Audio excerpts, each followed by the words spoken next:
back. He's the guy who's the aerospace engineer student.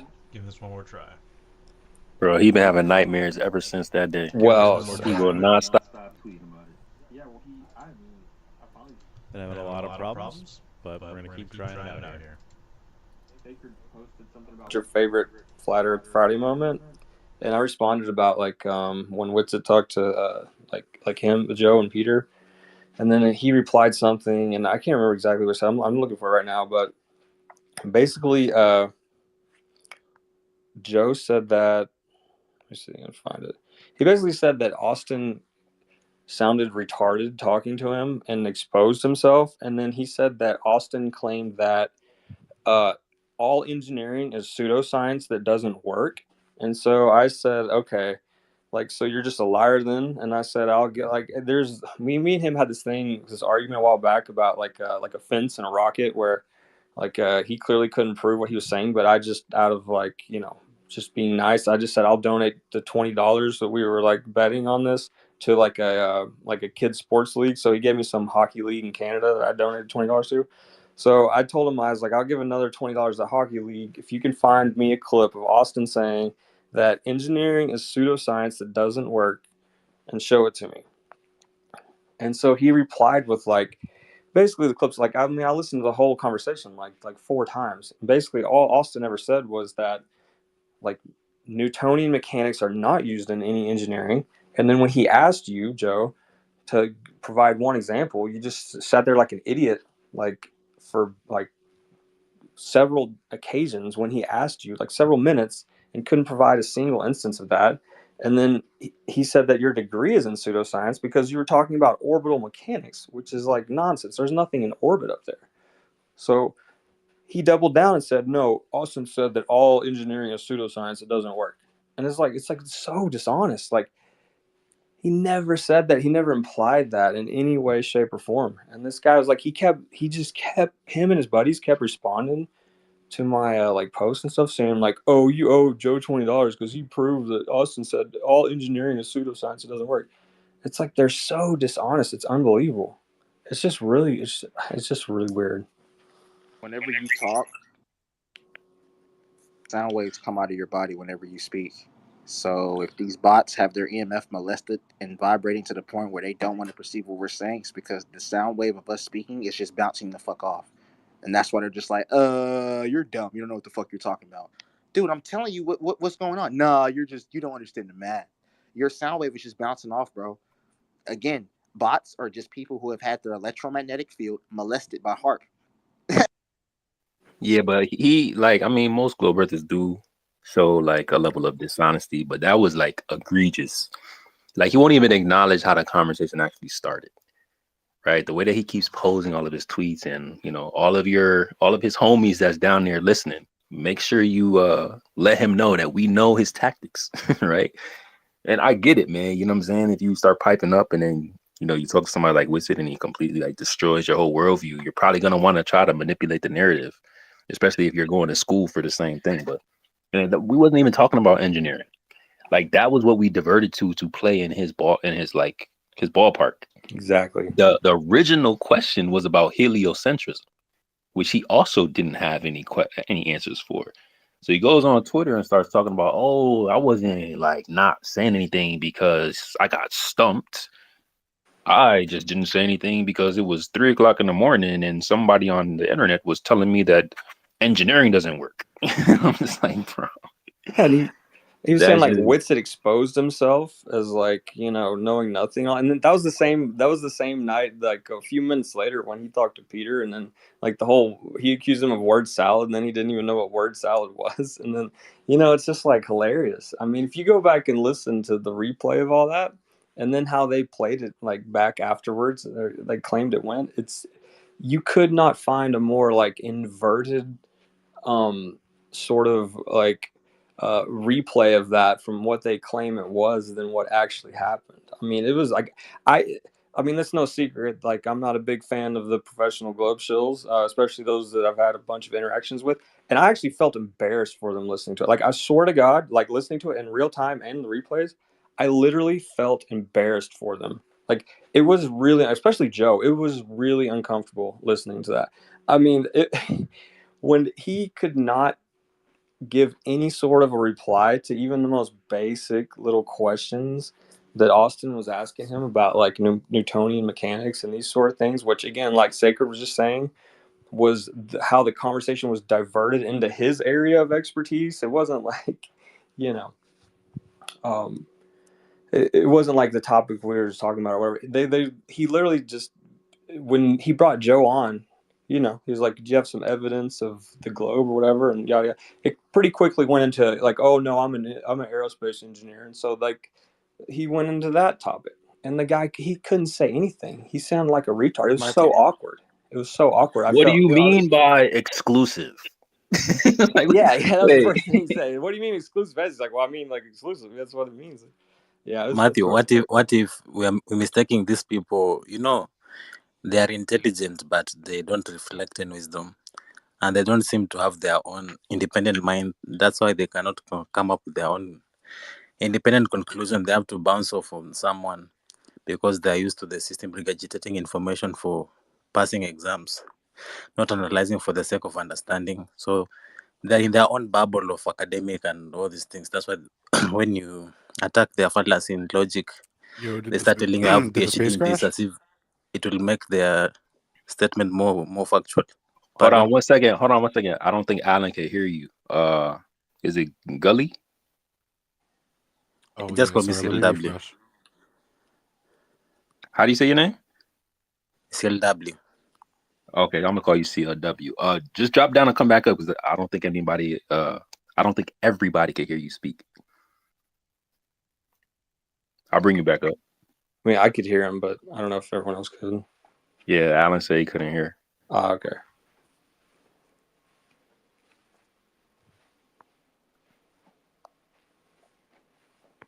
He was cooking though for a second. He said his name is CLW.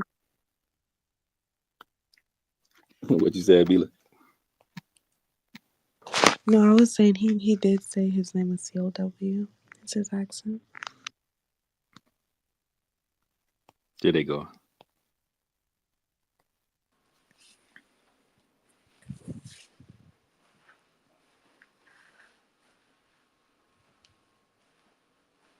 These motherfuckers are creative, bro. I gotta give it to them.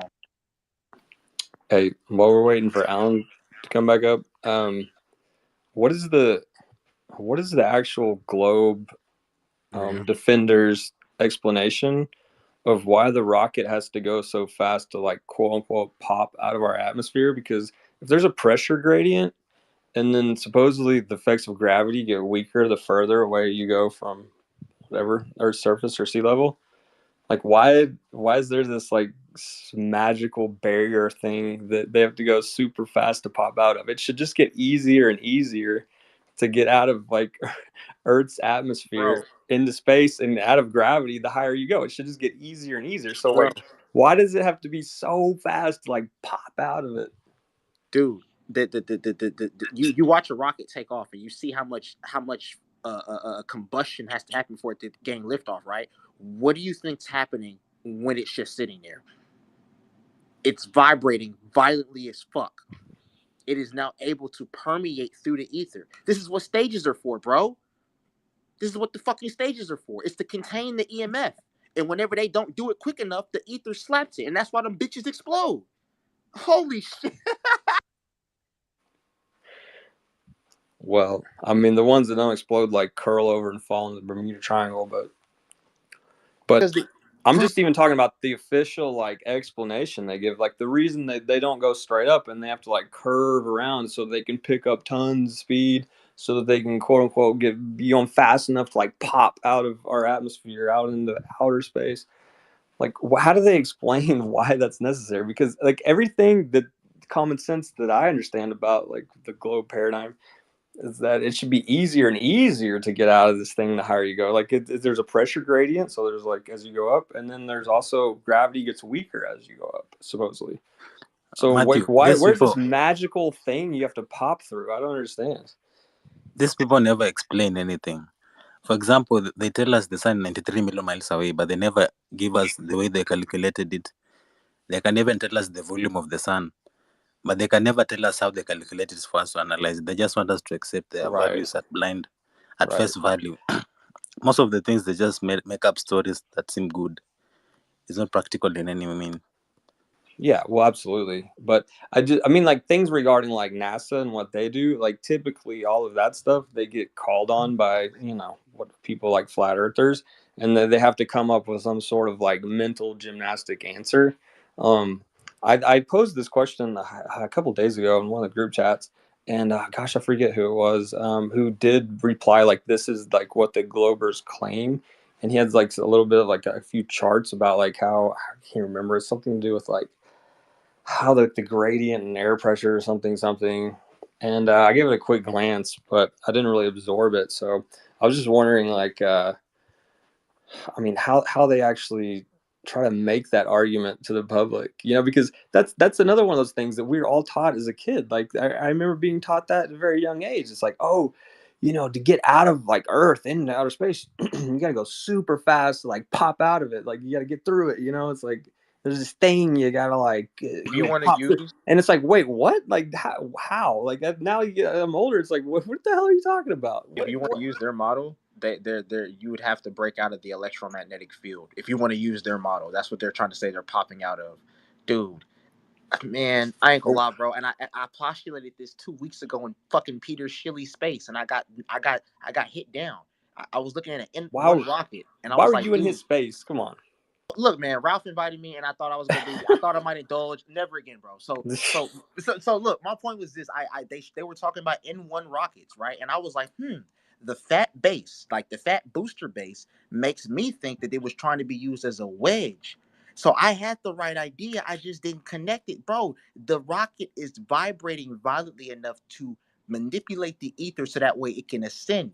When this vibration stops, the EMF leaves, which is why they have multiple stages to keep the vibration going. And if they don't get the stage started before the electromagnetic field dissipates, the ether takes control of the rocket and slaps it back down.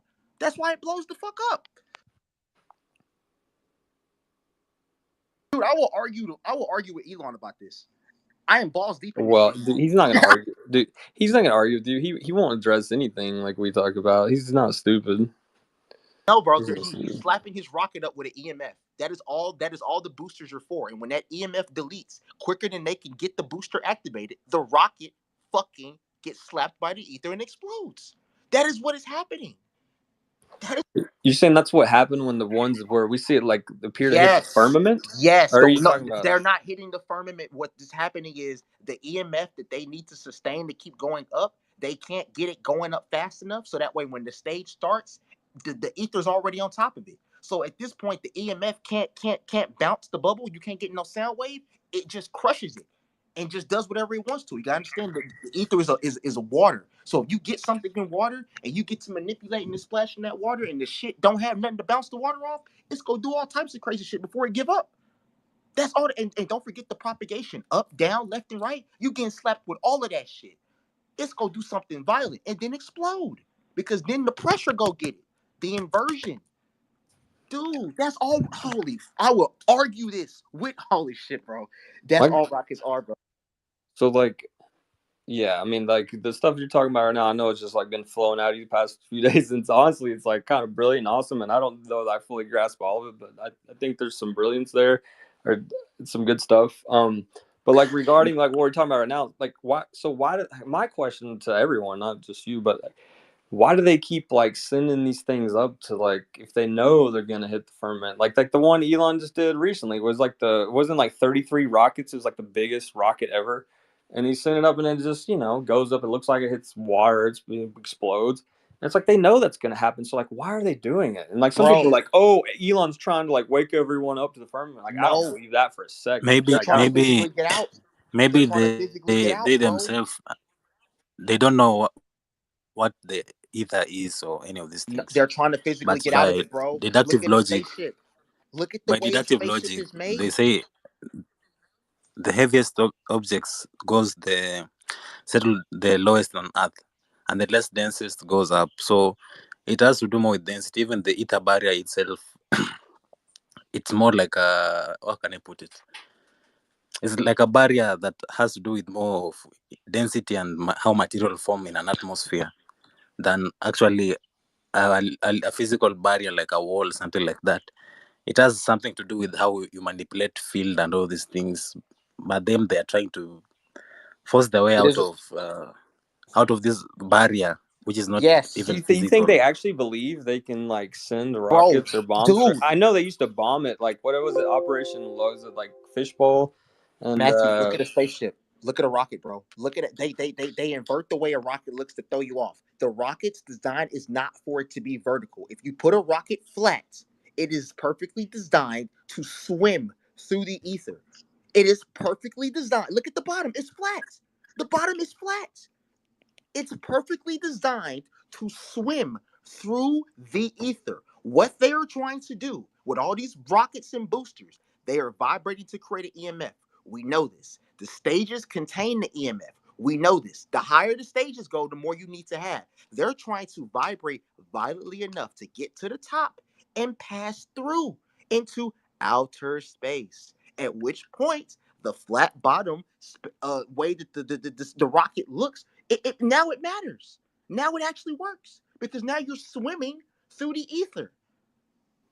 Why do you think whenever the rocket lands, it lands in water? Because that's what the fuck it's designed to do. It's to go through water, the ether.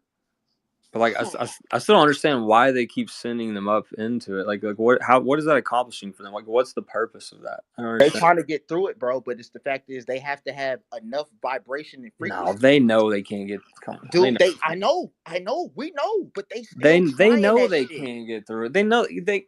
I mean, I know I see Hillary Clinton making all these speeches about breaking the glass ceiling, and then they've been down 7.8 miles in the Kola super deep borehole, and they hit like a crystalline liquid they couldn't get through for 10 years. So it's like they know they can't get through. Like how if they can't get through it, like when they're like there in person, like with bodies down there in that hole in Russia, 7.8 miles deep. With no technology known to man where they could go any further, why would they think like crashing a rocket into it is gonna get through? I don't know. It just Philadelphia, seems bro. weird. Philadelphia, they tried to emit a sound wave to make a ship disappear off the sonar, and they ripped the fabric of reality. They were like, "What the fuck did we just do?" They're like, "Wait, Philadelphia. Philadelphia experiment."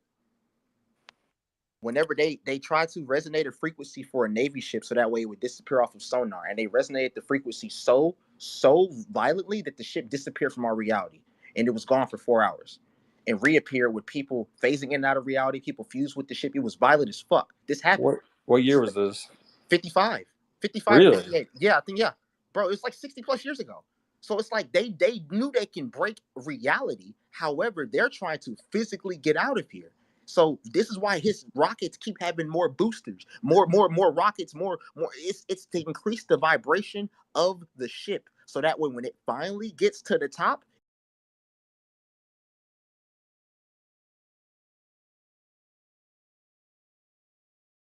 All right, we're just gonna mute that for a few minutes. I can't keep listening. Owing to the magnetic field, these currents give. So this is interesting. If a conducting liquid is placed in a constant magnetic field, every motion of the liquid gives rise to an electromagnetic field, which produces electric currents. Owing to the magnetic field, these currents give mechanical forces which change the state of motion of the liquid. That's crazy.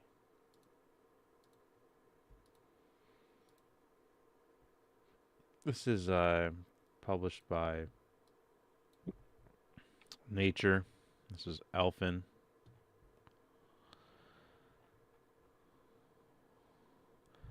Thus, a kind of combined electromagnetic hydrodynamic wave is produced, which, so far as I know, has yet attracted no attention. The phenomenon may be described by the electrodynamic equations. 4 pi over c together with the hydrodynamic equation,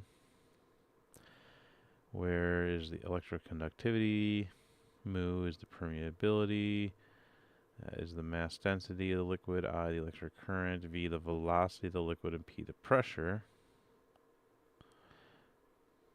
Let's see if this has got any less distracting. one explodes those regions. It's for like them, it's like land where no one lives. You mean? yeah. Very cold land. Yeah. Yeah, that could be the case. I honestly, it's something I haven't looked into much, but I've seen people replying to me when, like, I don't know, stuff comes up about like NASA or whatever. Like if you when I occasionally I mention something about like rockets going in the Bermuda Triangle, people will, the shills will reply to me like, oh well, Russia launches them from here, and it's like, oh, that's actually kind of an interesting point, because like where the hell do these things go? Because that's like right in the middle of a bunch of land. So I don't Okay. know. That's one I've never really found the answer to yet. Not that I've looked much, but Think like this. If we know where they're landing, but you said that they're launching from like it's nothing but land around where the launch pad is, correct? yeah, I mean it's like eastern or as far I'm sorry, it's like far western Russia, or like Eastern Europe, Western Russia, where there's just tons of land in like all directions. So I would speculate that the reason why they launched the rockets from there is that they might have a higher ether concentration, a higher ether propagation rate on that side of the plane. So that way they have to violate more violently to create a bigger EMF. And how do you do that? You bounce the sound waves off the ground. The more ground you have, the more your sound wave can propagate. The bigger your EMF, the less stages you need. It makes sense to me. Hey, where my question is, where is India launching their rockets from? When they went to the moon, like, where didn't Japan just go to the moon a few days ago too? I saw another video that the guy like at the Flat Earther posted today, and it was like, I think it was another like cartoon Atari looking video of something landing on the moon. That apparently was, I think, Japan. I can go find it here in a second, but God, it's just hilarious. Like, why hasn't Afghanistan been to the moon yet? It's Do honestly, any it's of you so easy. It's obviously super easy to get to the moon. I mean, like, I'm surprised like Guatemala hasn't been. has any of you heard of the Victor Schauberger and this technology? It is more of an implosive technology than explosive technology, where they use implosive technology to power vehicles and to drive machines and all this, and separate solutions from water. There you go. Are you familiar with that? Nope. First time hearing. You should look it up. He even made a vehicle that looked like a UFO, something like that, but it was imploding the water, imploding the. I don't think it was air or water, something like that, to cause the propulsion. The implosion caused a vacuum effect on the vehicle, causing it to lift up. So even if we were to use technology, and this The toroidal technology was field. known, yeah, The toroidal field. That's what it's making. yeah. If there was a technology to move out of the ether, this was the type of technology they'll be using. And knowing that they also messed up with this work, I know they know more about these things. They might not just put it out there, but they don't show us what they use them for. So I might think this rocket thing is just a facade to keep us It confused, keep It on is, thinking bro. They the gotta world they is a. gotta facilitate it, bro. They taking billions from us each year. They gotta show us something. Let's just throw a rocket in the ether and hopefully that bitch don't blow up. Oh damn, it blew up. Okay, well guys, 15 more $billion, bro. Let's do that. It is, bro. You're right on that shit. It's just to make us be like our money's going towards something when it's really not. They show us that they have better stealth tech, bro. And stealth tech ain't nothing but you vibrating in and out of reality. That's what invisibility is. That's what teleportation is.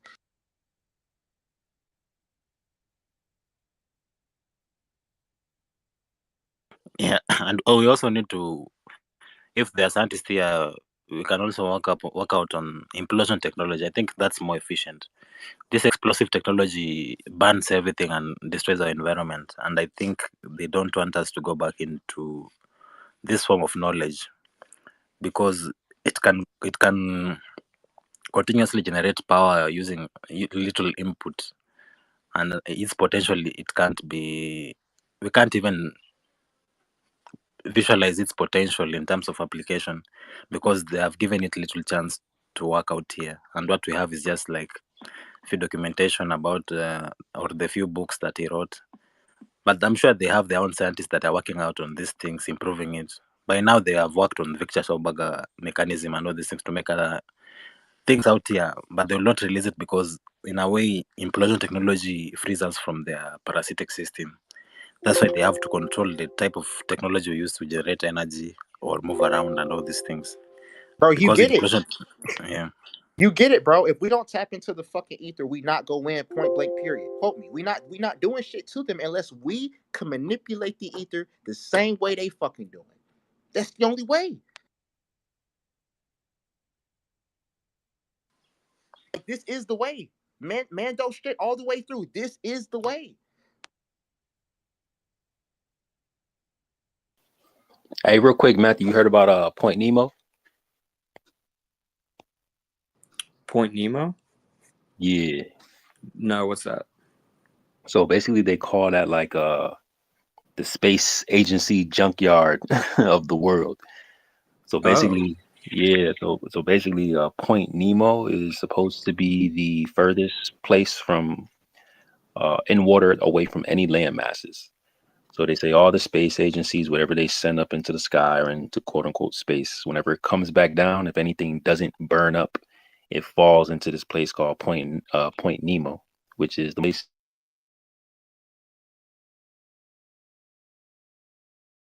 Huh. That's where they Yeah. plan to crash the ISS into That's as well, interesting. right? Oh, you know what? I think they did. I was talking to a Globe Earther a couple weeks ago, and they said that they're gonna take the ISS down sooner or later, and they plan to crash it over there. Yeah, you're right, bro. You should see this meme I made. I don't know how to post in here actually, but figure that out. I'm not a Twitter guy, but yeah, I'll have to send it to you. If I send it to you in a DM, you can post it, right? Yes, sir. Discord, yeah. It's interesting because if you take the panels of the ISS, they mimic the World Trade Centers perfectly. Like you could make the World Trade Centers out of the panels that they show us the ISS at, right? And there was a 33-year lifespan for the trade centers. Could have been built to spill from the start. That was the plan when they built them. 33 years from now, they're going to be destroyed, and they're going to have this thing that we use to, gain more power. But they also have a 33-year lifespan plan for the ISS, almost like these are like talisman, or some people talk about how the breaking of the seal, the seventh seal, and all that. Like these are like that, and there's also a similarity with the Georgia Guidestones and its structure that they destroyed as well. Yeah, so planning a 33-year lifespan for it. I'll have to send you the meme that I made about that, because those panels look exactly like the World Trade Center, just exactly the right amount and everything. Weird. That is kind of weird. But they never do anything by mistake. These Freemasons, they always know what they're doing. I was going to Even ask the naming guy the that first was talking mission about Apollo. vibrations, since you didn't hear about, I know who Victor Schauberger is. Definitely look into Victor Schauberger for what he was talking about for sure. But it is, you never once heard about the Victor Grebennikov, the guy that supposedly took the Beetle wings, put them on the platform, was riding around on the platform. Everyone's heard that story. Yeah, I've heard of him. The Russian, is he another Slavic Did I cut guy? out? I think from Russia. Huh? No, I hear you still, bro. Kabanikov, the one who was using the wings of a beetle to make a flying I'm craft gonna rejoin. that was Perspective, you there, creating bro? field and all these things. Yeah. Chuck, I think perspective. Can you hear anybody? Oh, he dips. Yeah, he said he was about to rejoin. He had an issue real quick. But I put some stuff on the Jumbotron regarding Victor Schauberger and the impulsion, the impulsion, what would you call that? Impulsion propulsion that you were talking about.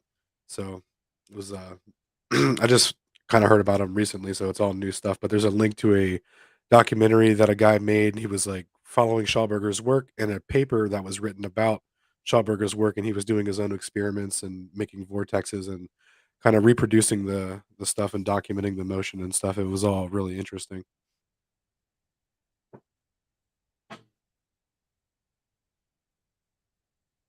Oh, well, shit, that answered my question from earlier. They are fucking throwing hurricanes at us because they can do that shit to make a damn spacecraft levitate, which is just it becoming neutrally buoyant in the waves.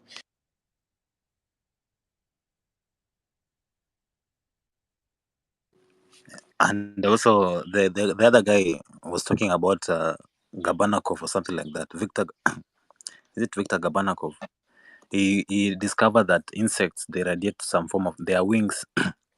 They do not flap their wings to move the air. They flap their wings to cause vibration in the air, and this vibration is what makes them lift from the ground. That's why their Bees, wings are hollow.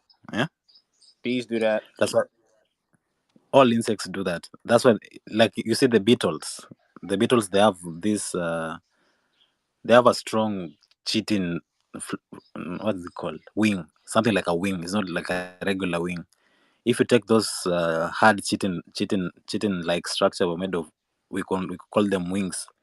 If you face them against each other, there's an angle that you can put them and they repel against each other.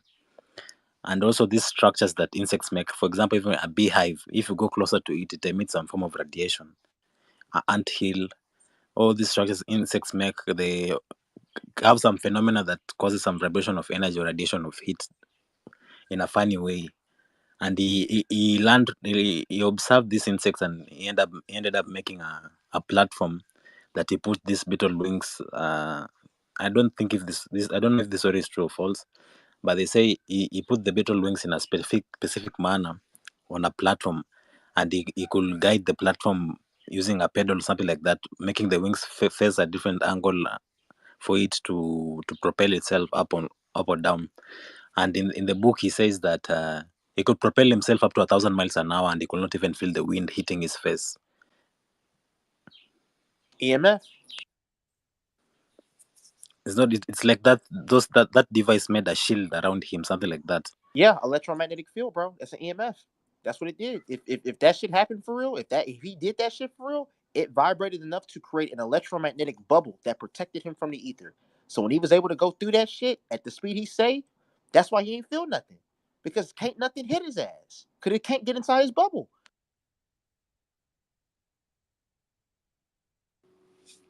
Hey, Shinku, so on the same subject of like ether and all of this stuff, I know I'm sure you've seen like how triggered the globe shills get when the jet fuel hoax comes up. And I know like I know I've discussed this with a lot of other people in spaces and on here, but I've never heard like your take on that. So like as far as like, or not just your take, I'd like to hear everyone else's, like even like Alan Sacred, whoever, like what's your take on exactly how much jet fuel planes are using, and exactly kind of like what's your thoughts on, or as far as how they take off if they are using jet fuel, and then what happens when they actually get up in the air?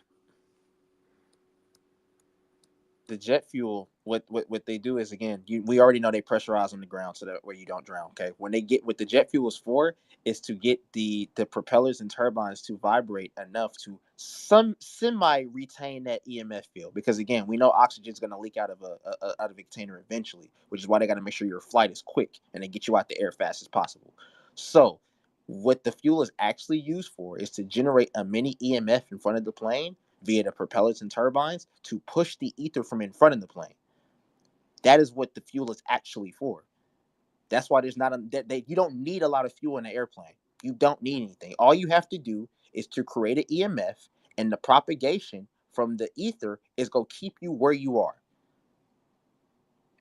And again, since they're at the top, the wave bouncing down is all they got to deal with. If they can keep that from hitting them, they can stay up there, because now they're just flowing through the ether. Again, an airplane is a submarine for the ether. That's all it is. That's all it is. That makes sense. Yeah, like there's also well, it's just interesting how they designed the actual jet turbine engines or whatever they're called, where there's like people like building them and working on them who like don't even actually understand that that's how it's working. It's really interesting like how they because I don't think like all these people like building rocket engines and then like all the mechanics around the world are like aware that these things aren't actually just like burning a bunch of jet fuel. So it's really interesting how they've kind of I see been what able you're saying, man. to pull It's that one funny. off. Get what you say, because it's like they working on these things, and they're like, damn, this, it needs all of this to power this, when the reality is just to push the ether out from in front of it, bro, so the EMF can be Yeah. like sustained. That's all it is. Yeah. Which I know that like the fuel gauges, as far as both the ones that the pilots are reading in the cockpit, and then also the ones that are like, you know, people quote unquote filling up the tanks with gas or jet fuel. See, I mean, that it's real easy to like make that work because all you got to do is just change the scale of the gauges where it's like, you know, 10x or whatever. Where in other words, they think they're putting in like 10 times as much fuel as they really are, or the pilots think they're using, you know, 10 times as much fuel as they really are, just looking at the gauge. That part's really easy. Bro, Matthew, I just had another epiphany, bro. Oh my motherfucking goodness, dude. Hey guys. You know when you hop in a plane? Hey guys, Sacred already knows for this fan. Hey guys, you know when you hop in a plane? You know whenever hey guys, we have turbulence coming up. This is turbulence. Hey, guys, that's the fucking ether, bro. That's the ether slapping the plane, bro. Turbulence. Yeah, I can.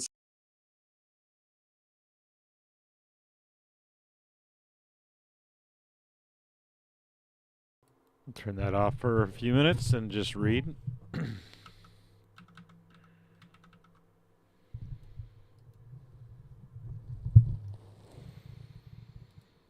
Let's go through this one. Magnetohydrodynamics of the Earth's dynamo.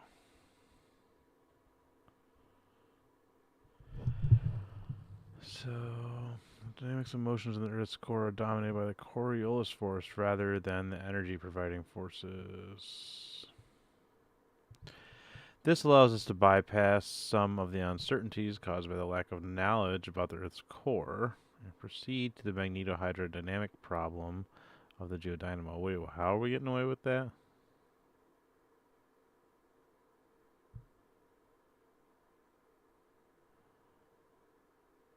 Huh.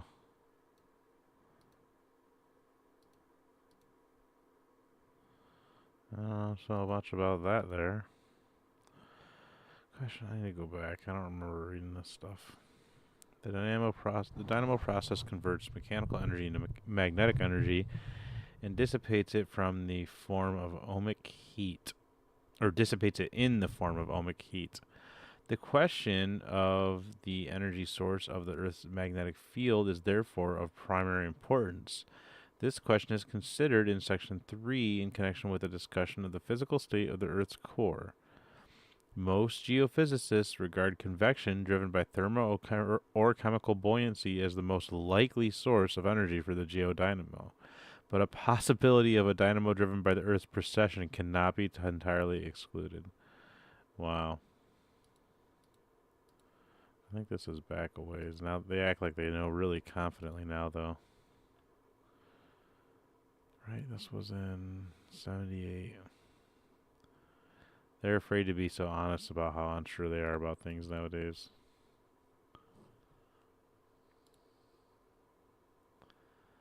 Let's see if this is any less annoying. Survive like banking and turning at even like 2 Mach or something. It doesn't matter what kind of equipment you got on, like pushing blood out of your legs. Like you can't even really survive like trying to bank and turn it like 2 Mach. Even going like Mach 1, like you basically just have to fly dead straight because the airplane will break apart. Like the person will die. You can't even do it. But to go at even like turn and bank at speeds like less than that, like less than even like Mach 1. You've got to have like, first of all, incredible aircraft, but then also like the suits they wear to like pump the blood like out of their legs back to brain. And then it's like, okay, so now you're telling me we have these space shuttles that go, where do they go, like Mach 23? And they bank and they're rolling over hard. I mean, you just watch them go up in the sky. It looks like a golf ball curving through there. I mean, they're banking so hard and they're going Mach 23. And then you bring this stuff up to like, I had this conversation with Joe and Peter in a space one night a couple months ago. And they're like, no, it's like such a small like angle of bank. It's just very very minimal. Like it doesn't even matter. Like they're not even feeling it because they're just banking like the angle so little over such a long distance. Come on,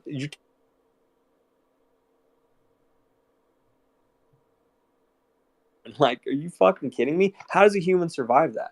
Like, there's no way. And they're not even wearing like special like stuff for that. They're literally like, if you look at the like them getting strapped into these space shuttles for the launches, they literally just like strap them down real tight. Like there's nothing like in there like pumping blood here or there. Like accounting for this insane amounts of quote unquote G forces, G-force gravity, like there's nothing. They're just like, oh no big deal. Just laugh about it, bro. We'll just strap them down real tight, go Mach 23, bank like a rainbow, and they'll be fine. It's no big deal.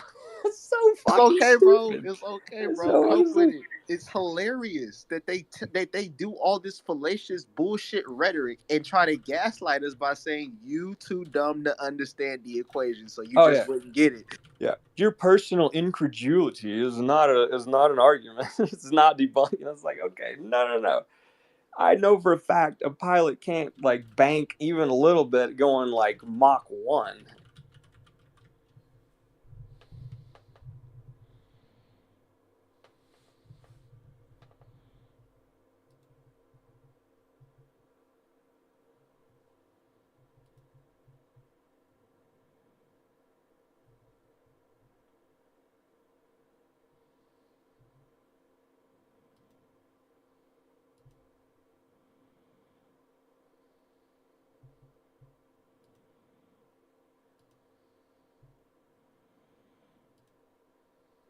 The humans aren't instantly, crushed by the G forces, but they haven't even done that. They literally just like, we'll just strap them down real tight. They'll be fine.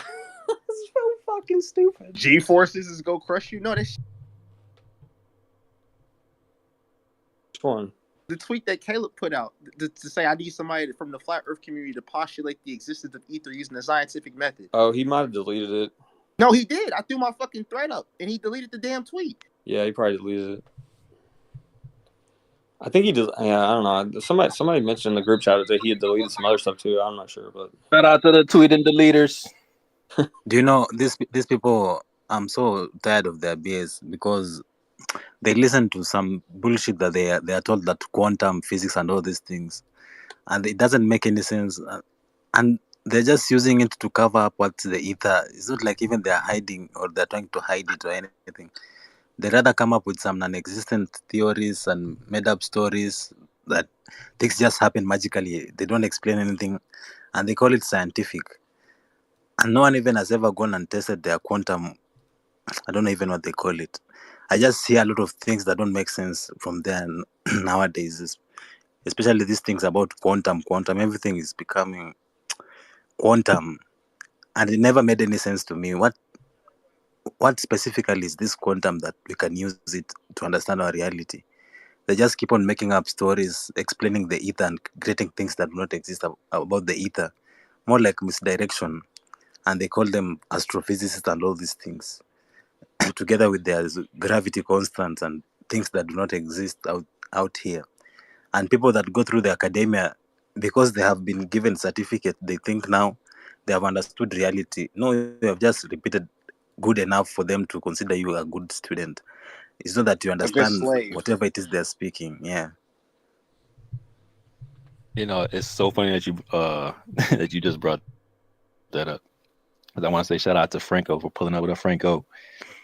He is our resident Flat Earth Friday CERN physicist. So if you do have any questions on a quantum scale, he's probably your guy to ask. What's good, Franco? Let him define quantum. Hold on, let him get his mic right. I did want to kind of double back. There was something else that you guys were talking about. Something that Matthew had said. I don't remember exactly like what I was gonna like dive into, but I do want to ask you guys. Do you have any thoughts on electrogravitic or electrokinetic propulsion? We're kind of talking about stuff going into space and how it moves and stuff like that. Like, you got any ideas on that? I feel like we need to break that down for real. I know Shinku does.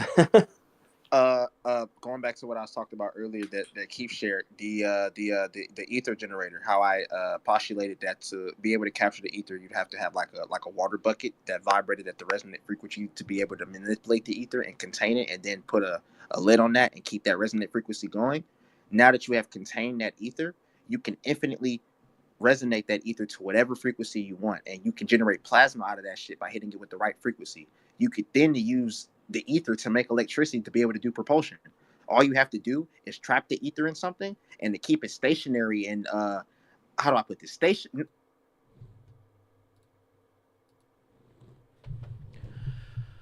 Long before it was measured by the Pioneer 10 and 11 space probes, the discovery of the magnetic field of Mercury by the Mariner 10 space probe has surprised planetary scientists in view of the finding that the moon does not exhibit a large-scale magnetic field.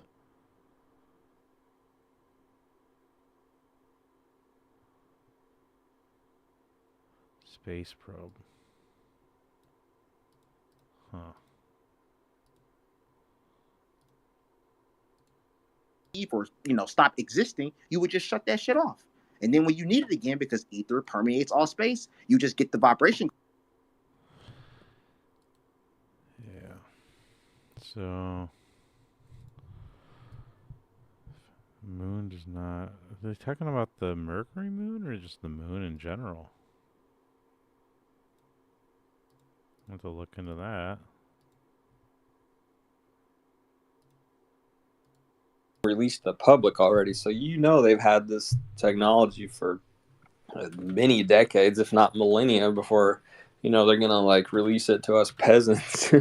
So it's like you hear these things about like UFOs and stuff about these objects like in the sky, like moving in ways that are like, they say it's like physically impossible because it's like darting around in like weird directions and stuff, like almost like you're just putting a cursor on a screen and just moving around. But that's exactly what you can do with electrostatics. You can do anything you want with electrostatics. And there's already drones you can own to do that. So it's like, for sure they've had this technology. Why can't they build a bigger one and put people in it? They can do all these things. They can also make them invisible. I saw a video the other day of it's like a literal invisibility cloak. And it's like it's like a real thing that exists. And it's like, it's like a cloak. It's like almost like a what do you want to call it? It's like a piece of cloth. It's like a piece of cloth, and the guy just like holds it up, and it just he turns invisible. It's like a real thing. So Matthew, like they've had this technology forever. I don't know forever, Matthew, but a long time. Concerning the things moving.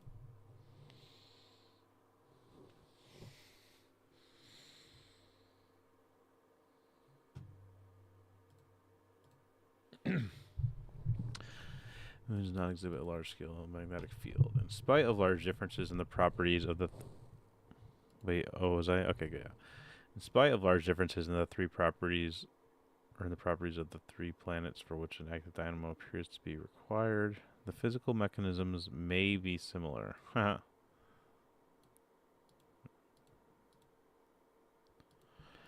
This suggests the possibility of a general theory of planetary magnetism as discussed in Section 6. Yeah, so. The constraints offered by such a theory may ultimately provide the key for understanding of the origin of the Earth's magnetic field. Dynamo theory, basic equations, simple. The kinematic aspects of the dynamo problem are described by Ohm's law for a moving conductor and by Maxwell's equations in the magnetohydrodynamic approximation in which the displacement current is neglected. Let's see what's going on over here. Damn near like killed himself trying to fuck with crystals harnessing like ether. So like that is like a very tough thing to do. But going to what you're saying, COW, to manipulate the weight of something, that is some dangerous territory, bro, because you run the risk of either A, vibrating it enough so that way it loses parts of its mass, or B, vibrating enough to the point where it just fucking deletes itself from reality. That's a slippery slope, bro. You can't fuck with that shit unless you understand what you're doing for real. What if it doesn't disappear out of reality and it moves into another space? Exactly. What if it shifts? If phase shifts. When you're talking about people like, were you talking about humans levitating?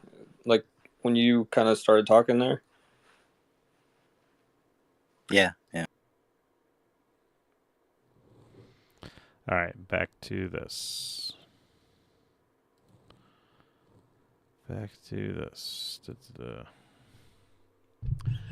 kinematic aspects of the dynamo problem are described by Ohm's law for a moving conductor and by Maxwell's equations in the magnetohydrodynamic approximation in which the displacement current is neglected. It is convenient to eliminate all variables. But the magnetic conduction B according to the following scheme.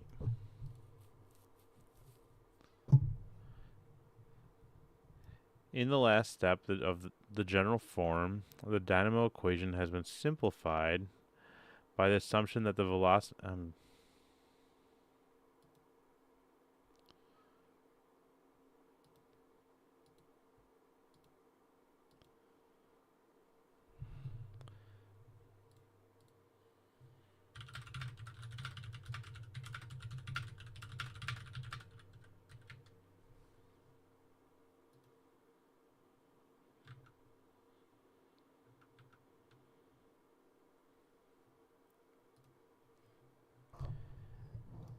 In the last step, general form 2a of the dynamo equation has been simplified by the assumption that the velocity field V simplifies delta times V equals 0. Since the effects of compressibility are of minor importance in the Earth's core, the dynamo problem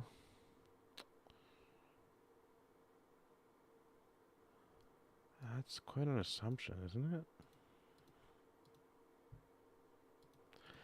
Dynamo problem is usually considered for a solenoidal velocity field.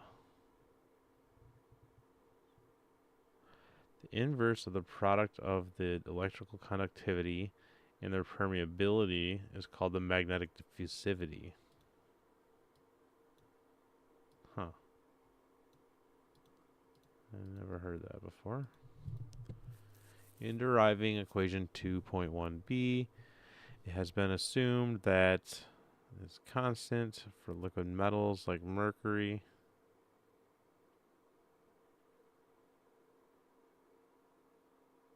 What was this again? The magnetic diffusivity? And it's the inverse of the conductivity and permeability, so essentially the magnetic impedance in a sense. Diffusivity.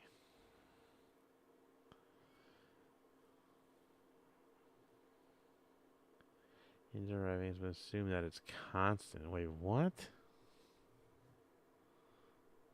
So they're assuming a constant diffusivity?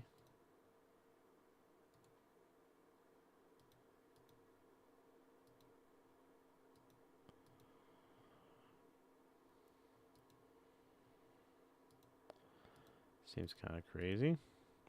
If you're tuning in, this was Flat Earth Fridays. It's getting a bit redundant at this point. It's just people repeating themselves. So I've decided just to do some reading. I've been reading through papers about the geodynamo models and simulations. And this paper is back from the 70s from, I believe this one's from Boos, right? Yeah, F.H. Boos. Or Bus. This guy wrote a lot of the founding scriptures of the current geodynamo model, essentially. So I'm trying to kind of wrap my mind around what he laid down, and then why there were problems with that, and then we'll get in, and then I'm going to get into why, the different ways they try to explain all those different problems with the model.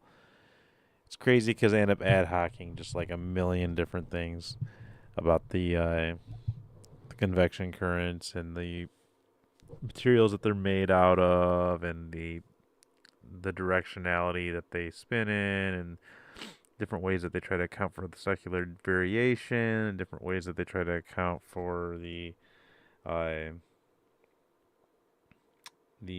pole reversals not being as predictable as they pretend that they are, and it's just all a big joke. But in any case, they have these insane models, and they not only are the models purely ad hoc and made up and theoretical and unprovable, but they also are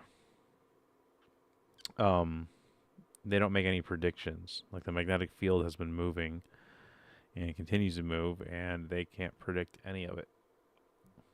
Kind of funny. For liquid metals like mercury is of the order 1 meter squared second to the negative 1. And a value of the same order of magnitude is usually assumed for the liquid iron core of the Earth.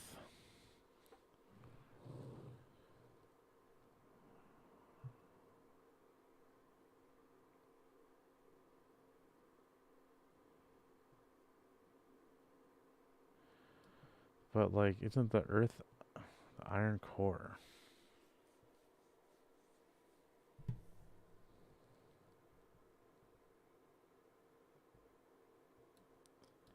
Since the effects of rising temperature and rising pressure tend to compensate each other.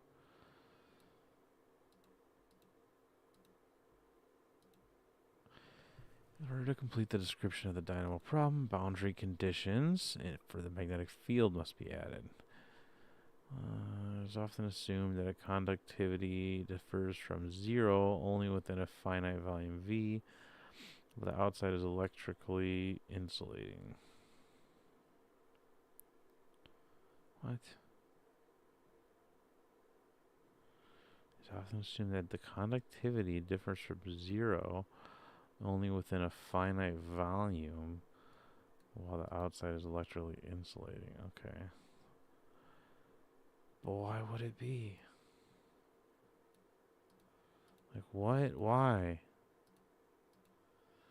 Since the magnetic field B cannot have any sources, it must decay towards infinity at the rate of at least the third power of the inverse of the distance r from V.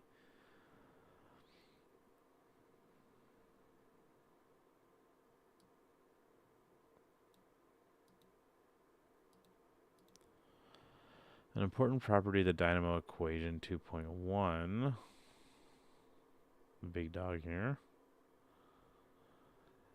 is that it remains invariant with respect to a transformation to a rotating frame of what?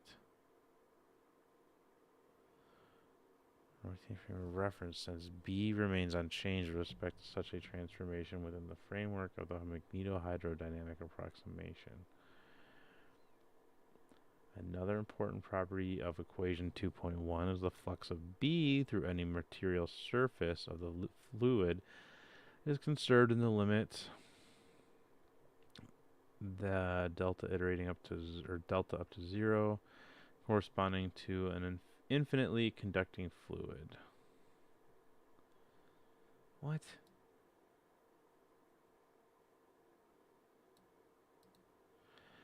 This property represents an analog to Kelvin's theorem and follows from the similarity of equation 2.1 to the vorticity equation. Since the generation of a magnetic field is meant to imply the generation of magnetic flux, it is evident that finite effects of magnetic diffusion are required. The dynamo process cannot occur in a superconductor. Well, really then? Wait, what? Why not?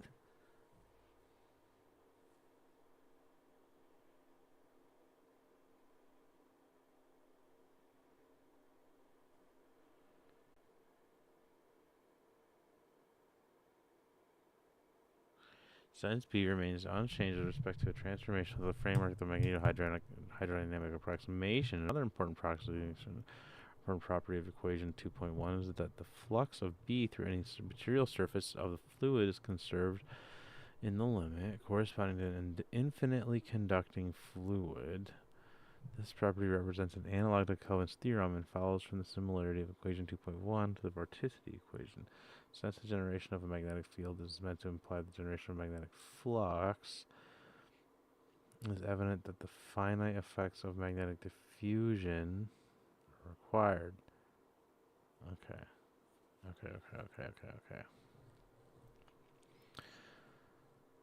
Oh, that's crazy. So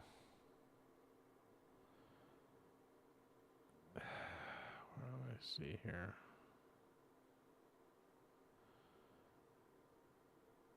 Flux through any material surface of the fluid is conserved in the limit corresponding to infinitely conducting fluid. This property represents an analog that Kelvin's theorem follows the similarity of equation 2.1 to the vorticity equation. Since the generation of magnetic field is meant to imply the generation of magnetic flux, it is evident that the finite effects of magnetic diffusion are required. Let's see if anything's changed here.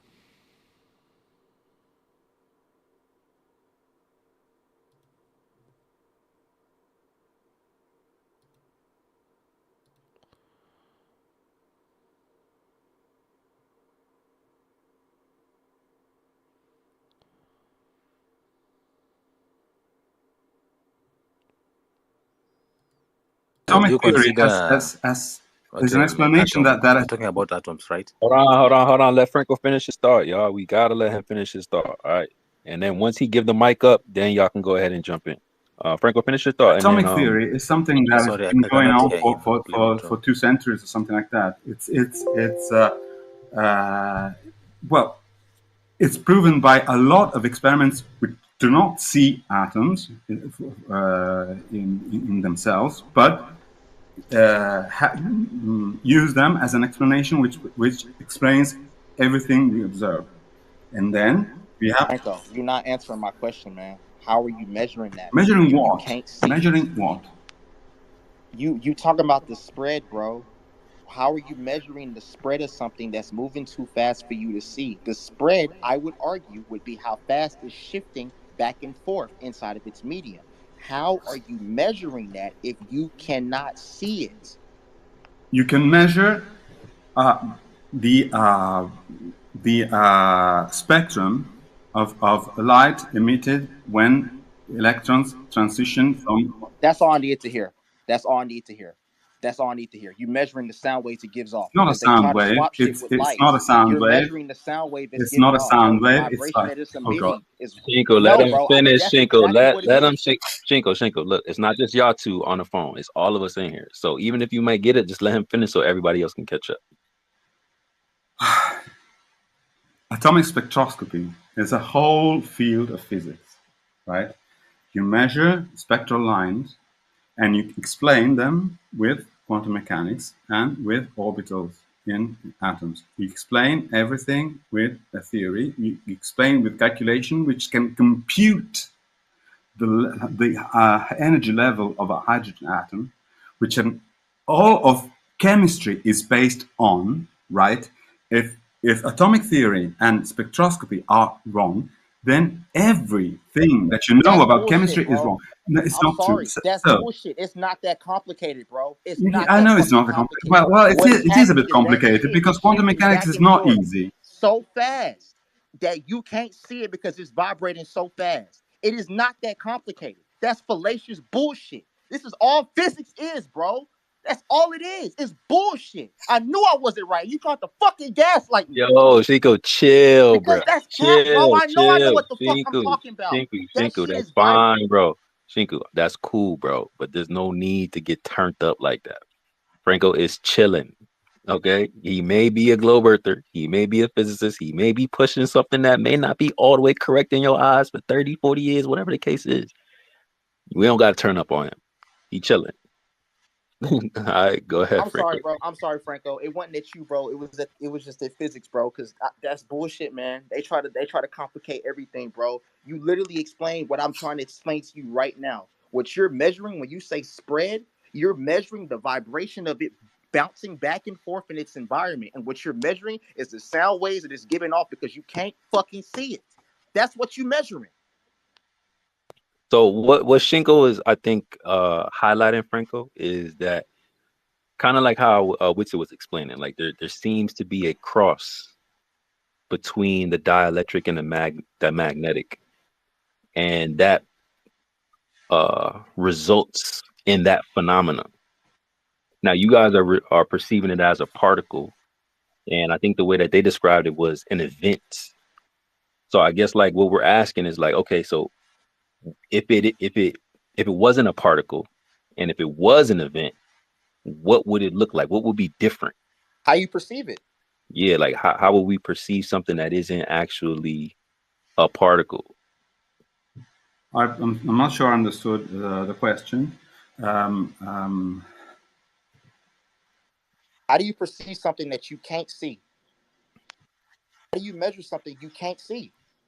Hold on, And let's you can't. establish a baseline. Let's establish a baseline. Do you agree, Franco, that there is a cross between the magnetic and the dielectric, and it crosses on this place, which you would call a particle? no, I'm not sure what that means. I don't understand what that means. Sorry. You see, it's not even your fault, Franco. This is what they do.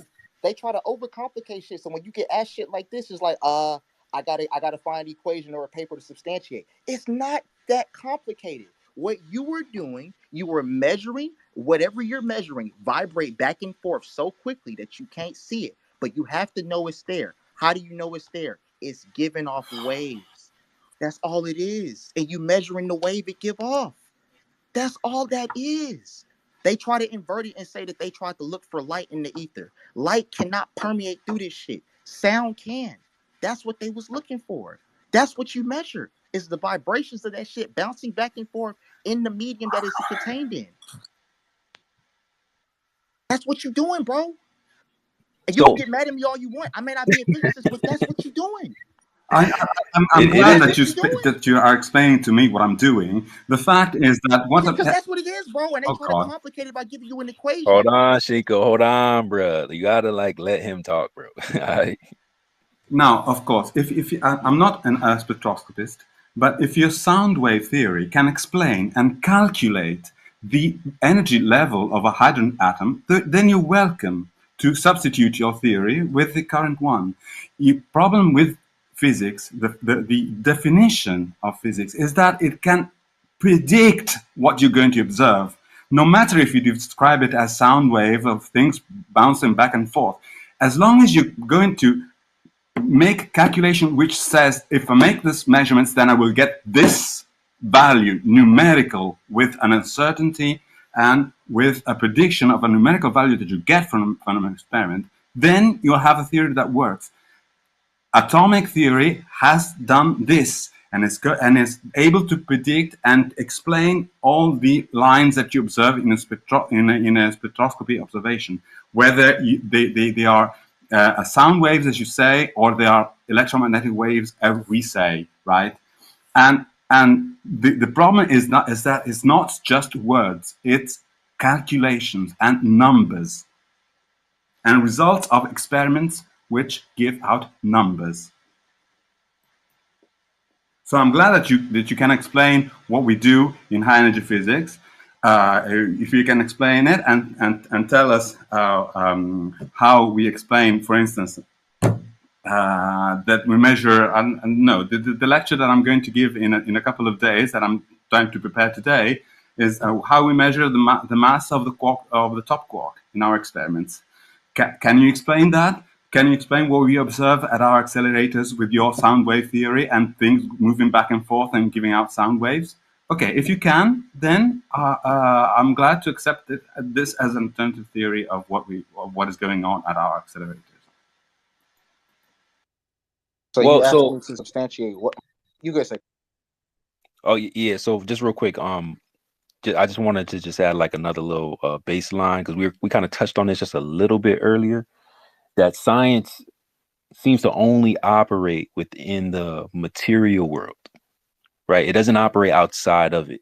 Now, that doesn't mean that there aren't things that are immaterial that don't have physical properties. Like you can still have something that has physical properties, but immaterial. So it becomes difficult when you're trying to substantiate the immaterial with science when science doesn't acknowledge that. So when you're saying, hey, you got a different theory that can explain it, however, you got to operate within a paradigm that only acknowledges materialistic perspective or concepts, it becomes difficult to merge the two. And I think that's where like we're kind of drawing the line at, because, you know, the ether is immaterial. Witsit was talking about this earlier, and he said, like, you know, it's not necessarily about scientifically proving the ether, but what are the necessary antecedents that would lead to an ether? Almost the same thing how we kind of talk about like gas pressure requires containment, right? We can't demonstrate what they say is happening on Earth, so we have to revert to what we know, that what we can perform, what we can just like, you know, redemonstrate. So what are these fields propagating through? And that's why I wish I had asked you the other day, Franco, like, what is a field? You know, what's happening here? And he gave like a pretty good explanation. I can't, you know, repeat it the way he is, but you know, it's like a disturbance, which is why we keep using words like propagation or like, you know, things of the like some type of manipulation of that medium. Now you guys would say like, okay, go ahead. I know I'm saying a lot, and then we'll go to Gilly after this. Go ahead, Franco. Well, of course, physics uses the concept of propagation. Fields propagate, meaning that the how to say that mathematically you have the fact that the mathematical object that describes the field propagates in space and time, meaning that it changes in a way a wave does. This is it shifts. It's like if you take a diagram representing some sort of functional form, and then this form shifts in time. For instance, forward along some axis. This is what we mean by propagation, and it's a precise mathematical concept.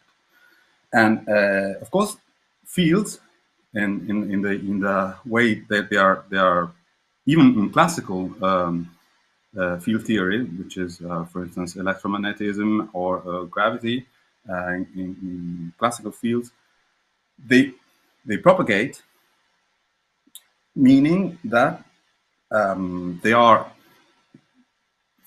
functions of space and time, which have a particular dependence on space and time, called propagation, meaning that the functional form shifts in time with a certain, and this is regulated by the physics equations which govern the fields. So there's nothing wrong with I mean, it's even. You're just saying what I'm saying, but making it sound more complicated. That's all you're doing, bro. That's all you're doing. You're literally just saying what I just told you. Yeah, no. I know because you I think that you have read some books about or papers, I don't know what, about physics, and you I think you're mixing up some things, but so there are things which propagate, things which it's true that things which vibrate emit waves, but this is true, for instance, for electromagnetism. This is true with sound waves, but for instance, because these phenomena, both sound waves, sound propagation, and electromagnetic propagations, they are described by equations, by physics equations, which can explain why things propagate.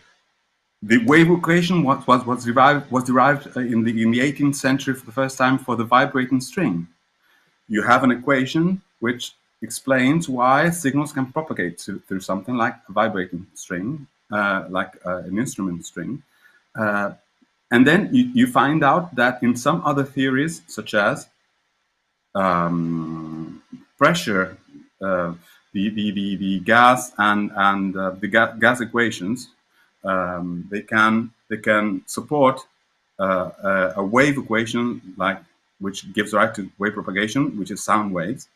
And then you find out that Maxwell equations also give rise to when combined in a vacuum, they give rise to a wave equation, which means that electromagnetic fields, classical ones, obey a wave equations, which means they can propagate with waves.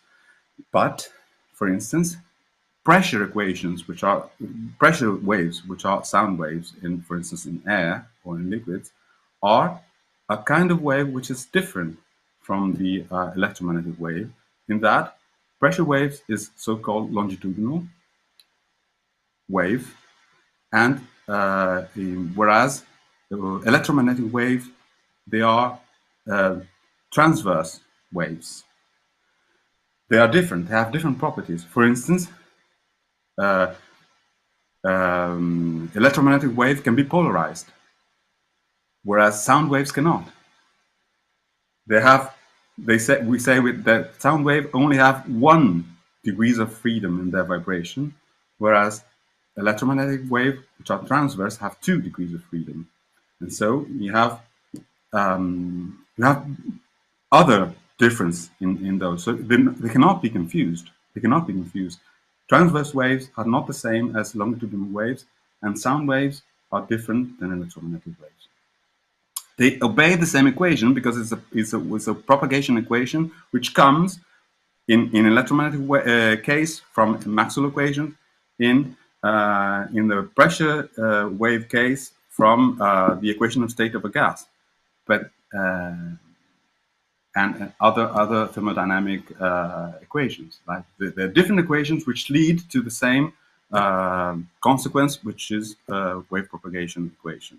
How many equations do I have to fucking solve to be able to understand this shit, bro? There's a reason why.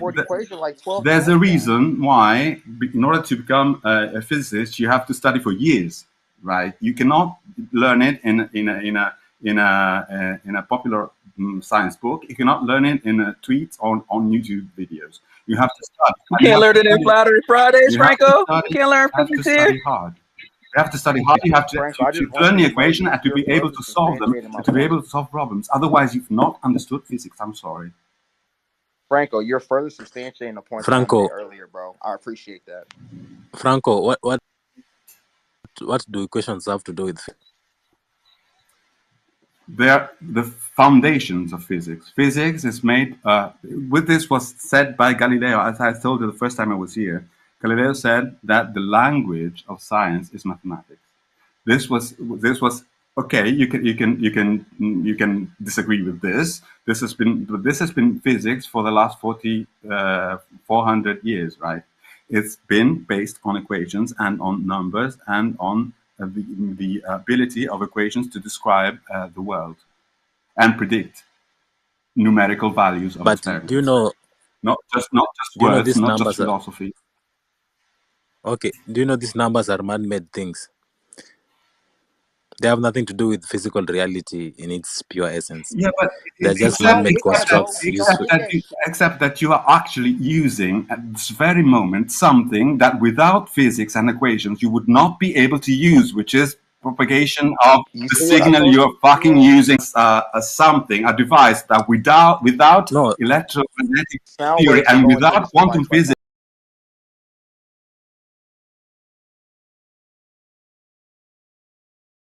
And semiconductors, which are based on quantum mechanics, without that and propagate whatever theories. I was asking about you brought equation and physics in the same page, which I don't think they relate. People can use equations to improve their understanding of physics. Hold on, you got to let him finish. Listen to what he's got to say, so that way you could refute it intellectually. Go ahead, COW. People can use equations to improve their understanding of physics, but physics of itself doesn't depend on equation to function. Physics is occurring all over us, and it doesn't use equation and all.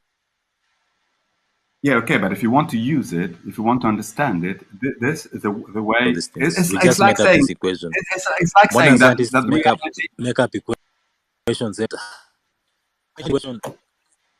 How many equations did Einstein come up with? Oh, but it's like saying reality does not exist. It does exist even without words, even without people talking about it. Yes. Okay, yeah, that's true. That's true. But if you want to talk about it, you need words, right? And if you wanted to understand physics and do something about it, then you need equations. That's the way we do it.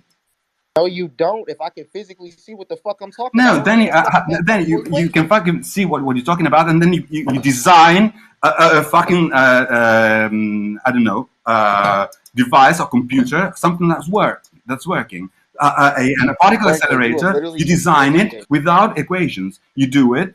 I'm glad, and you explain what we observe. You're substantiating literally the point I Can was you talking about can you earlier, bro. substantiate Because they gaslight you to believe that actually everything is design a connected. computer, design an electronic circuit without equations?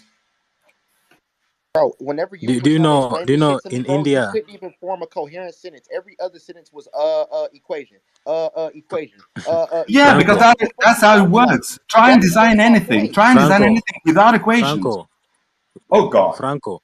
If you go to South India today, you'll find there are marvelous temples that were using principles that we don't have today. And Okay, you use temples in their scriptures. use temples to communicate. Hold on. Use temples to communicate. Hold on. Turn off You're not this and letting use me temples finish my to idea. use your temple to talk to me. Can we have Relax, constructive Franco. argument? Come on. See, they have built these structures and temples that are geometrically perfect in themselves, and they also manipulate the ether and these other things. And in their sources of knowledge, that speak He about left, this, bro. they're not using equations. He's gone. Yeah, He's man. gone? I actually blame y'all, bro. I blame y'all Seriously, because like we told y'all to chill so he could get his thought out, and y'all dogpiled on him, knowing he's the only one in here. Like, come on, what's the point of that? we don't need tears part 2. All right, y'all gotta chill when the only physicist credential is up here talking about the shit y'all want to hear about, even if you don't agree. We know we don't agree. That's the point of this room. But we want to get his thoughts out so we can demolish it with a full coherent understanding of it. CWL didn't even get to get his full point off, and Gilly has been waiting this whole time as well. Come on, y'all. Y'all should know better than this. Again, I apologize for that, bro. Yeah, I just wanted to point out. Sorry. I'm gonna come out and apologize for that, bro. I'm sorry about that. It's just when the equation started, it triggered something because it's like that's how they gaslight us, bro. And I was just like, dude, he's about to gaslight me. He explained to me exactly what I just fucking told him and said I didn't understand it when I very coherently told him what the fuck he just told me. I know this is the thing with what I've been investigating a little bit about like the origins, and he was talking about 400 years ago. It all started from becoming equations, and I've been looking into the Royal Society, Sir Isaac Newton, Robert Hooke. Robert Hooke is the first man who defined something called a cell inside the human body. And what kind of messed the most with me is like scientists today, they don't realize that they are actually warlocks. They're using witchcraft and spells to talk about something that you cannot define or see, like space and quantum gravity, quantum this and that. And what I found out is that Sir Isaac Newton, he was an anti-Trinitarian. He didn't believe in Christ for some reason, being a theosopher, writing a lot about religion and stuff like that. And the tria prima in alchemy is Mercury, which is father, salt, which is the son, meaning the father and the son, and then there is sulfur, which is the Holy Spirit. So they became obsessed with becoming Christ because Isaac Newton, he was trying to figure out the philosopher's stone. And if you go down into that rabbit hole, you start realizing that is the origin of sex magic. Aleister Crowley, Schweller de Lubitsch. And for some reason, they wanted to be Christ. They wanted to learn how to heal, how to become whatever. And Sir Isaac Newton, he had a meltdown just after he was confronted about the Principia Mathematica. And when he came back, he became the master of the mint. He became Sir. He was knighted, the second scientist to be knighted after Francis Bacon. And if you look at what the Royal Society is doing today, it's Brian Cox talking about entropy and all these things.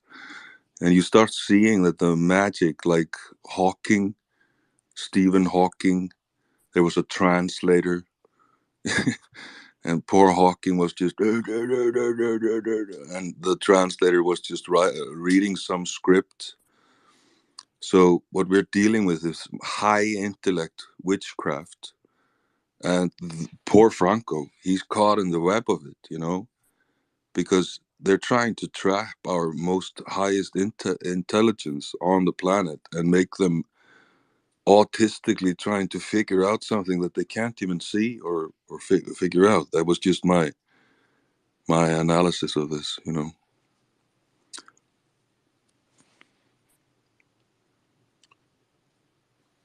Also But the considering tria prima.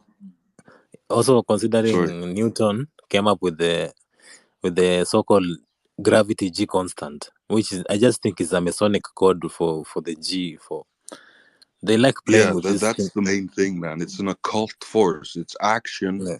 from a distance. And everybody who was a scientist back then, they were like, action from a distance? Are you crazy? It doesn't make any sense. How are you going to prove that? And then this Henry Cavendish. And the thing with the Royal Society, these were all Freemasons. And they were hiding some truth. And this is like Captain Cook navigating the Antarctica. This is all connected. And it's Edward Jenner who was doing the first vaccination. Vaca, meaning cow. And he took the stuff from cowpox and he put it in an 8-year-old boy, cut up his arm with a lancet. You know, what is called the Lancet today, the biggest scientific journal in America. So he cuts up an 8-year-old boy, takes cowpox because he heard that the milkmaids weren't afraid of smallpox. They said, I've already had cowpox. I can take care of the sick child because no.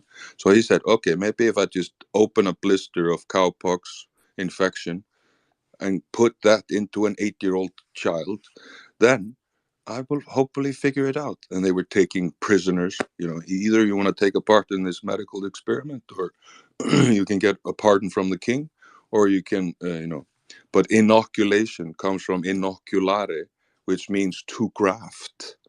And if you go into Elden Ring, the game, all the royals were corrupted, right? They were grafting stuff. And who is Radan? Radan is the gravity king that was corrupted with rot.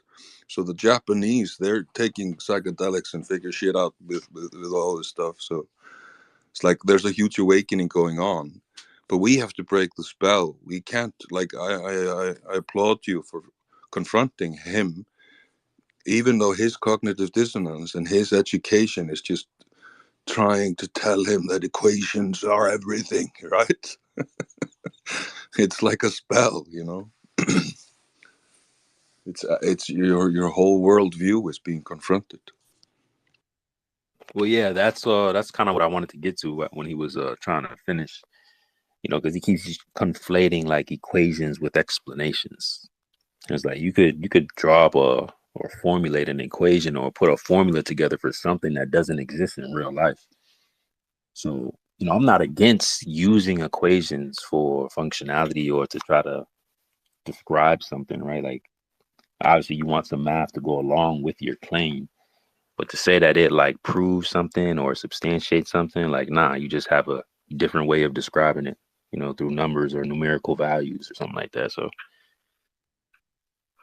yeah, and you like Einstein, one of his quotes was, you know, if you can't describe it simply, then you don't understand it. And when I'm listening to debates, well, like with Whitsitt or whomever, you know, he can describe and talk about these tangible things that we are looking at, versus the Looney Tune or whoever who comes in and is the equations are this and the equations are that, and those equations they mean that concept works in according to my worldview. And if you and then you say, well, I couldn't quite get what you were talking. Yeah, that's just because you're stupid, because you haven't taken the education, and that's why you're dumb. And what can I do? You just have to learn more. It's like, come on, relax. Just describe it simply, calmly, go through it, and realize that maybe you are the one who doesn't understand what you're talking about here,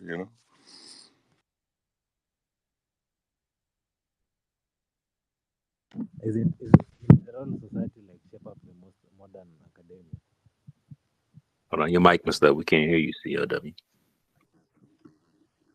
Also, the role of society associated with shaping up the modern academia and history. Yeah, fix your mic. What'd you do? What about now? I don't know. Sound like you got something covering your mic. Oh, okay. What about now? Yeah, that's good. I'm asking if any of you have come to the conclusion that the Royal Society is also related with the modern so-called scholastic science, modern academia and history. Because many of the characters that I find that are funny in history, or they give us false information about in history, usually end up being tied with something with Royal Society, also in science.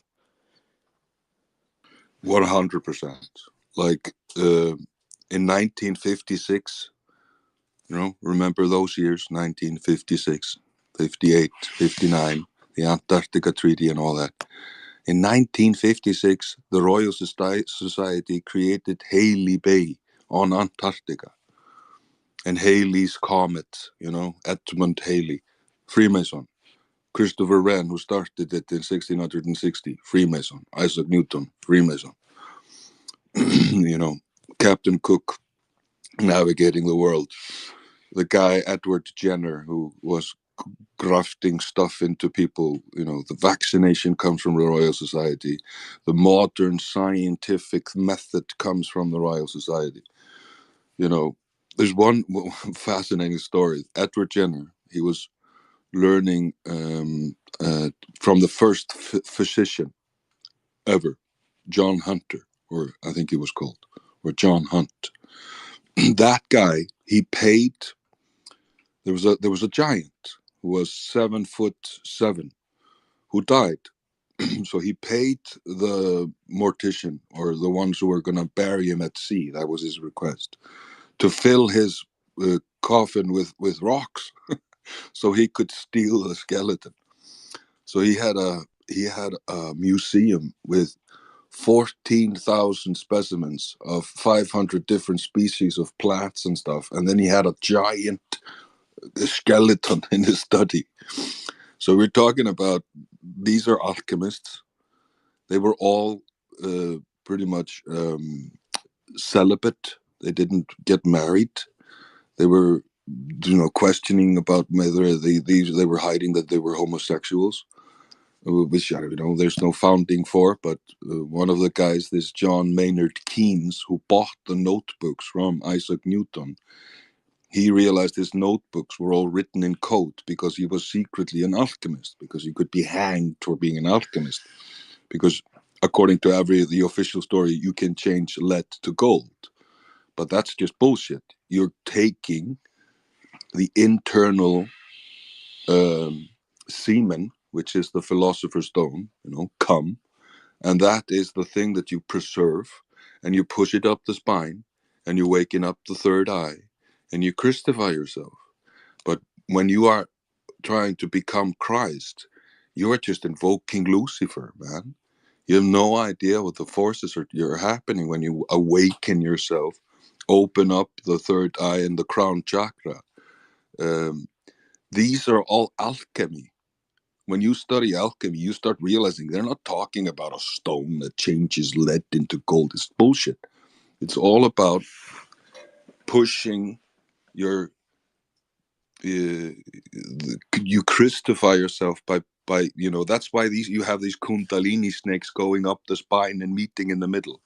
That's why the Egyptians have two snakes coming out of their third eye in their forehead. It's like they were studying what these people were doing. But when you're playing around with these forces, you're playing around with, you know, invoking devils and stuff like that. And Baphomet, he has this thing looking at each other, these two serpents from the coil of the lowest part of the spine. And if you don't have God, and if you're playing around with that stuff, you're just invoking something demonic within. And I think Isaac Newton became full Luciferian. These are the guys who he was funding the South Sea Company, which was the main slave traders in Africa. It's like these are the most evil bastards that everybody adores. Statues everywhere around, everywhere. Everybody adores these people, but they managed to fool everyone. And that's the thing that is going on in Hollywood, in my opinion, today. It's like the people that you love the most, like these Tom Hanks or Jim Carrey or whomever. You have these connection with them because they have something, and that's the spellcraft. And these guys, I feel that this is why I turned to Christ personally, because like I was playing around with this stuff, alchemy, psychedelics, but then I realized like this is like androgyny. This is alchemical stuff, gender. A Hermes. Gender is part of the reality. It's the masculine and feminine energies. It's like when you start reading about this stuff, you start changing. And then you start taking your understanding and looking at how society is being changed by BlackRock, by the Royal Society, by NASA, you know. And these are all connected in this brotherhood of the craft. Sorry, I'm rambling.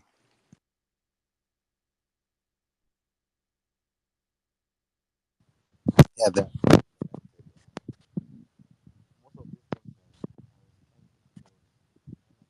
You in the battle that your mic is having, your mic is winning.